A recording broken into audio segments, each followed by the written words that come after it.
Picture this: two coworkers, same office, same birthday week. One throws a party, posts stories, wears a birthday crown. The other, silent, no mention, no celebration. Just Tuesday. What's really happening here? Because it's never just about cake and candles. Let's start with the uncomfortable truth. Some people stopped celebrating the day they learned hope hurts. Imagine being 8 years old. You invite 12 kids to your party. 3 show up. Your mom pretends everything's fine. But you're counting empty chairs. That's the moment. The exact moment celebration becomes dangerous. Psychologists call it learned helplessness, but it's simpler than that. Your brain makes a deal with itself. If I don't expect anything, I can't be disappointed. Years later, you're not avoiding birthdays. You're avoiding that 8-year-old's pain. But there's another group entirely. Not traumatized, just tired. When every day feels like survival mode, birthdays become one more thing on the list. Between deadlines, bills, and notifications, who has energy for joy? This is what constant overload does.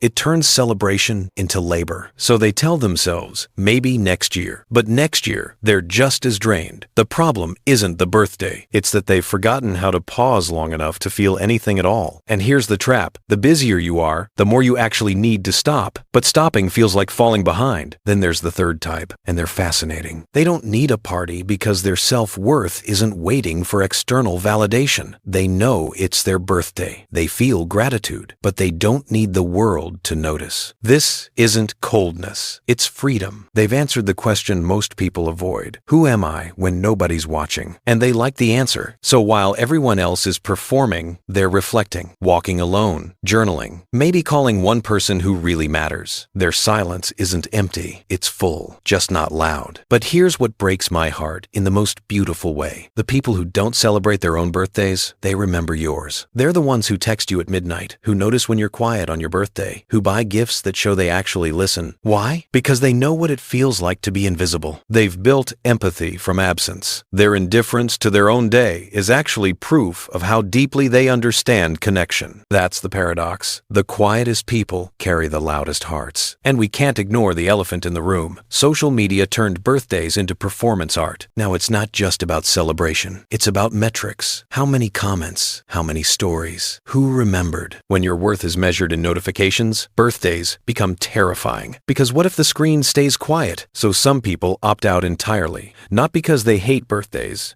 but because they refuse to let algorithms tell them who cares. In a world obsessed with broadcasting everything, their silence is rebellion. Here's what I've learned. How you treat your birthday reveals how you treat your entire existence. Do you wait for one day to feel special? Or have you learned to find meaning in ordinary moments? Do you measure joy by how others respond? Or have you built peace from within? Your birthday is just one rotation around the sun, but it's also a test, a mirror. Some see emptiness. Some see expectation. Some see freedom. So maybe the people who treat their birthday like a normal day aren't missing anything at all. Maybe they've just figured out the secret the rest of us are still chasing, that every single day is worth celebrating. You just have to be brave enough to do it quietly, even when nobody's watching.